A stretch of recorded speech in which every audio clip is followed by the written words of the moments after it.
ओम श्री परमात्मने नमः।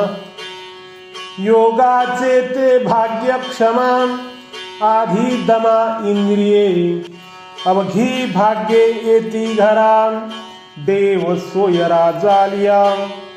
मिरासीचे म्हणून सेत नाही देत पीक उगे, तुका म्हणे उचित जाना उगी शिना काशाला।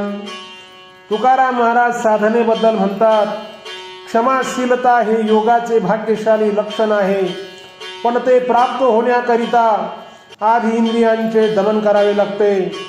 मग देव आपला सोयरा होतो आणि सर्व भाग्ये आपल्या घरी येतात। इनाम मिळालेले शेत असले तरी ते मेहनत, मशागत, पेरणी इत्यादी केल्याशिवाय आपल्या आपण पीक देत नाही।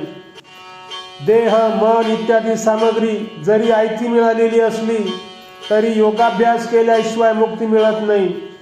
म्हणून जे योग्य साधन असेल ते तुम्ही जाणून घ्यावे आणि करावे, इतर गोष्टीत व्यर्थ का चिंता। ओम